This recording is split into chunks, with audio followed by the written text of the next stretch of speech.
Good morning everyone. मैं सुदर्शन कुमार आपका अपना चैनल SMITI जोन में फिर से एक बार आप लोगों का स्वागत करता हूं। आज के इस वीडियो में मैं आप लोगों को 3 फेज प्रेरण मोटर चैप्टर के कुछ वस्तुनिष्ठ प्रश्न के बारे में बताऊंगा जो आपके UPPCL TG2 एग्ज़ाम के लिए काफ़ी इम्पोर्टेंट है। ये जो ऑब्जेक्टिव लिया गया है वो अरिहंत बुक से लिया गया है और मेरा हर संभव प्रयास रहेगा कि अरिहंत बुक का कंप्लीट सॉल्यूशन करा दूं। तो चलिए हम स्टार्ट करते हैं।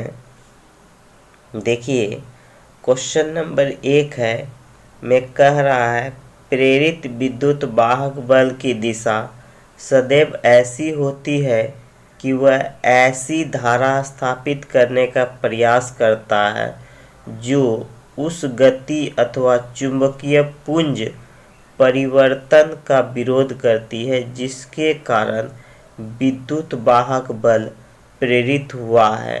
यह नियम कहलाती है। देखिए इसमें कह रहा है जिसके कारण वह प्रेरित विद्युत वाहक बल की दिशा कह रहा है सदैव ऐसी होती है कि वह ऐसी धारा स्थापित करने का प्रयास करता है जो उस गति चुंबकीय पुंज परिवर्तन का विरोध करता है जिसके कारण विद्युत वाहक बल प्रेरित हुआ हो। ठीक है, उसी का विरोध करता है जिस कारण वह उत्पन्न होता है। तो ये लेंज का नियम कहलाता है।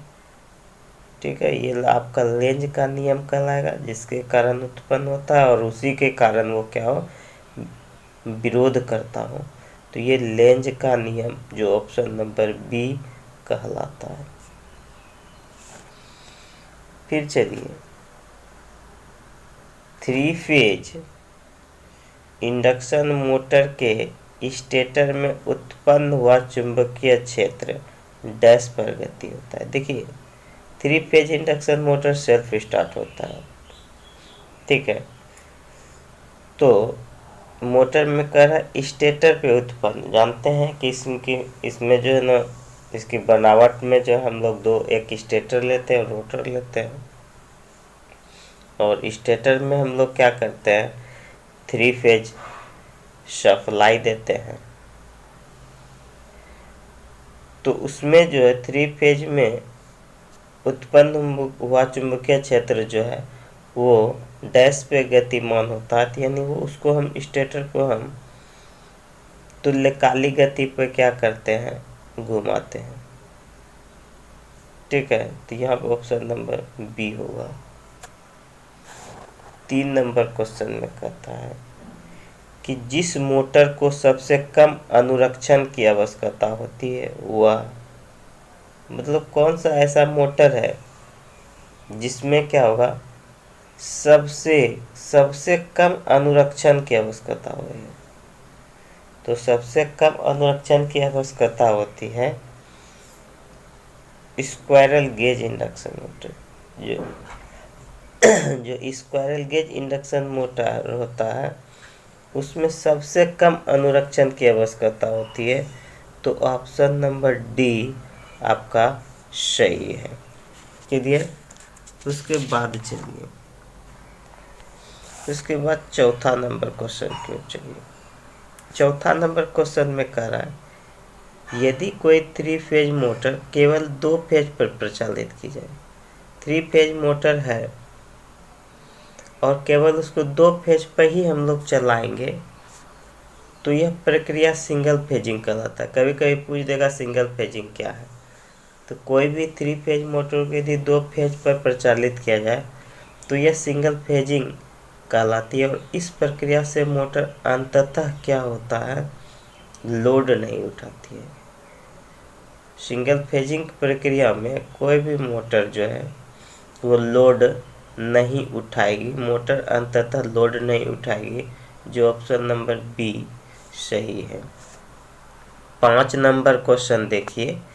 5 नंबर क्वेश्चन में कह रहा है कि 3 phase squirrel gauge induction motor की रनिंग घूर्णन गति होती है। 3 phase squirrel gauge induction motor की रनिंग घूर्णन गति क्या होता है। देखिए, इसके रनिंग घूर्णन गति की बात की जा रही है कि रनिंग यानी रोटर की घूर्णन गति क्या होगा।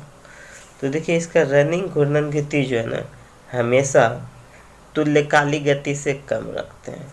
ठीक है, तुल्यकालिक गति से इसका क्यों कम रखते हैं? यदि तुल्यकालिक गति पे रखें तो वहाँ तो हमारा फ्लक्स क्या होगा, जीरो हो जाएगा।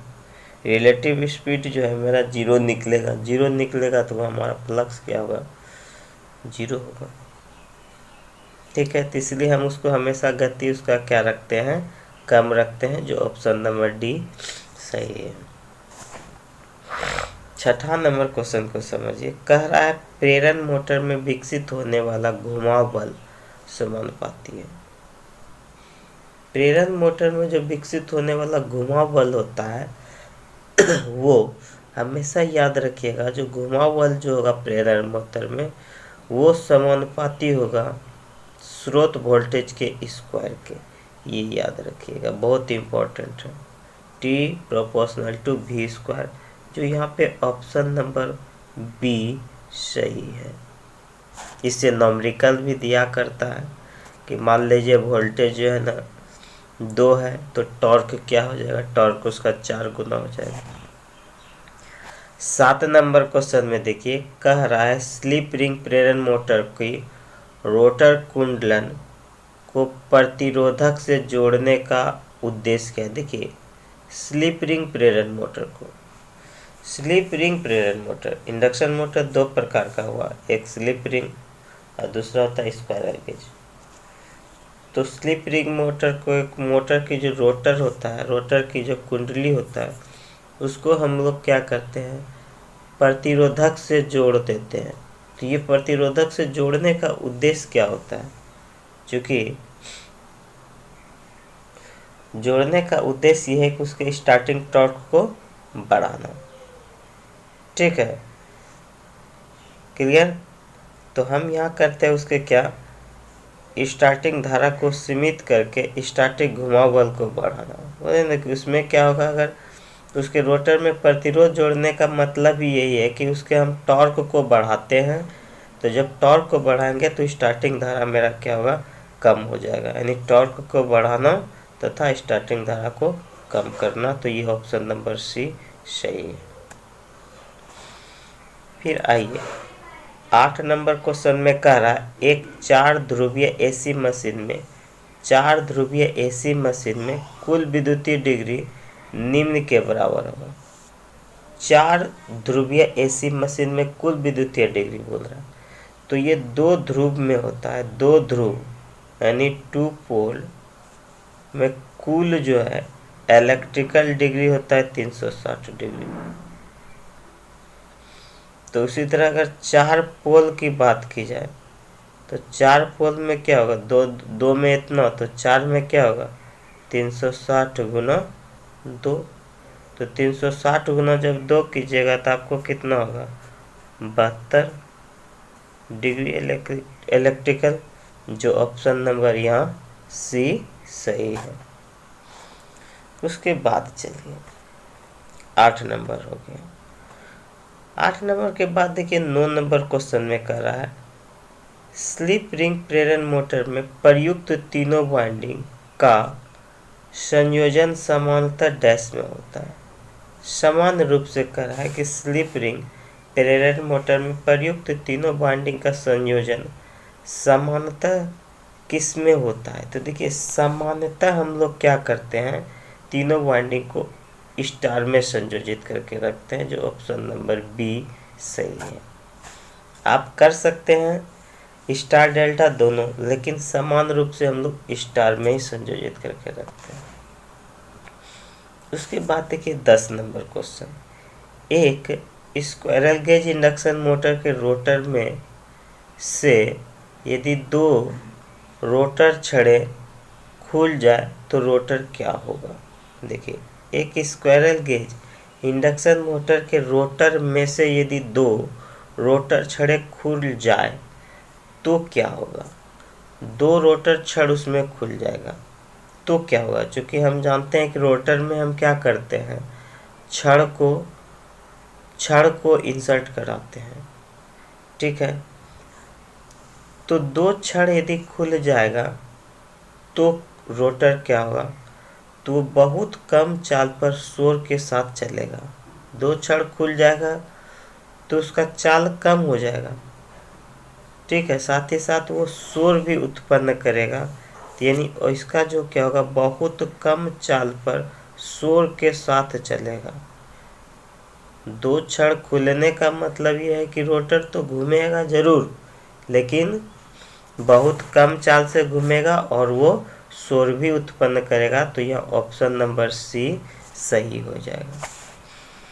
11 नंबर क्वेश्चन में देखिए क्या कर रहा है। स्लिप रिंग इंडक्शन मोटर में स्टार्टर उपयोग किया जाता है। स्लिप रिंग इंडक्शन मोटर में स्टार्टर उपयोग किया जाता है। किस प्रकार का स्टार्टर उपयोग किया जाता है स्लिप रिंग इंडक्शन मोटर में? रोटर प्रतिरोध स्टार्टर एकमात्र जो है यही हम उसमें उपयोग करते हैं। स्लिप रिंग इंडक्शन मोटर में स्टार्टर उपयोग किया, रोटर प्रतिरोध स्टार्टर, जो ऑप्शन नंबर सी सही है। 12 नंबर क्वेश्चन को समझिए। कहता है यदि इंडक्शन मोटर पर पूर्ण भार से अधिक भार डाल दिया जाए तो इसकी स्लिप बढ़ने के साथ साथ क्या होगा। यदि इंडक्शन मोटर पर पूर्ण भार से अधिक भार डाल दिया जाए तो इसकी स्लिप रिंग बढ़ने के साथ साथ क्या होगा, बढ़ने के साथ साथ इसका क्या होगा, धारा भी बढ़ेगा। इसमें धारा भी बढ़ेगा, जो ऑप्शन नंबर सी सही है। 13 नंबर क्वेश्चन देखिए। 13 नंबर क्वेश्चन में क्या कर रहा है 13 नंबर क्वेश्चन में कहता है चित्र में प्रदर्शित प्रेरण मोटर के अंकित भाग के उसके दिए गए नामों में से सुमेलित कीजिए। सुमेलित करने के लिए करा 13 नंबर अंकित भागों में से। तो देखिए इसमें हमको सुमेलित करना है 13 नंबर में, यानी हमको मिलान करना है, ठीक है। 13 नंबर में हमको क्या करना है, मिलान करना है। चित्र में प्रदर्शित प्रेरण मोटर के अंकित भागों के उनके दिए गए नामों से सुमेलित कीजिए, यानी मिलान कीजिए। तो देखिए ये जो है, देखिए ये क्या है, योक या फ्रेम। तो योक या फ्रेम कौन कहलाता है योक या फ्रेम जो है, देखिए जो ए नंबर है ना, ये ए नंबर देख लीजिए, ये क्या है, 3 फेज वाइंडिंग है। ए नंबर जो देख रहे हैं, ए नंबर जो देख रहे हैं आप लोग, तो ये क्या है, योक 3 फेज वाइंडिंग है, ए नंबर। उसके बाद चलिए बी को देखिए, बी जो देख रहे हैं, बी जो है, ये बी जो देख रहे हैं ये क्या है, पटलित स्टील कोर है, पटलित स्टील कोर है बी नंबर। उसके बाद चलिए सी नंबर को देखिए, सी नंबर, यहाँ सी नंबर आपका क्या कहलाएगा, योक। उसके बाद डी नंबर देखिए क्या है, डी नंबर में जो है ये आपका कहलाएगा टर्मिनल बॉक्स। तो यहाँ पे जो है, यहाँ पे जो देख रहे हैं ये ऑप्शन नंबर सी मैच करेगा, ठीक है। तो ये ऑप्शन नंबर सी सही है। 14 नंबर क्वेश्चन को समझिए। 14 नंबर क्वेश्चन में क्या कर रहा है, 14 नंबर क्वेश्चन में कर रहा है 3 फेज मोटर पर एक क्लायन का क्या प्रभाव होगा यदि वह मोटर के प्रवर्तन के समय घटित है। 14 नंबर क्वेश्चन देखिए क्या कहा, 3 फेज मोटर पर एक क्लायन का क्या प्रभाव होगा यदि वह मोटर के प्रवर्तन के समय घटित है। तब क्या होगा, उस स्थिति में क्या होगा, प्रवर्तन से चुकेगी या स्तंभित होगी, परिवर्तन से चूकेगी या अस्तंभित होगी, जो ऑप्शन नंबर ए सही है। 15 नंबर क्वेश्चन को समझिए। 15 नंबर क्वेश्चन में कह रहा है कि एक 3 फेज मोटर के चलते समय यदि एक फेज फेल हो जाए तो वह मोटर के कार्य पर क्या प्रभाव पड़ेगा। चलते समय पूछ रहा है। 3 फेज मोटर के चलते समय यदि एक फेज फेल हो जाए तो मोटर के कार्य पर क्या प्रभाव पड़ेगा। तो देखिए, 2 फेज पर चलेगा पर लोड नहीं ले पाएगा। वो चलेगा, चलते समय यदि एक फेज फेल हो जाएगा तो वो चलेगा पर लोड नहीं उठाएगा, जो ऑप्शन नंबर बी सही है। तो चलिए आज का सेशन यहीं पे समाप्त करते हैं। यदि आप लोगों को आज का सेशन पसंद आया हो तो दिल से लाइक करें, शेयर करें। यदि हमारे चैनल पे नए हैं तो चैनल को सब्सक्राइब करें, वो बेल आइकॉन को प्रेस करें ताकि आप लोग को करेक्ट नोटिफिकेशन मिलते रहे। मिलते हैं next day. Thank you class.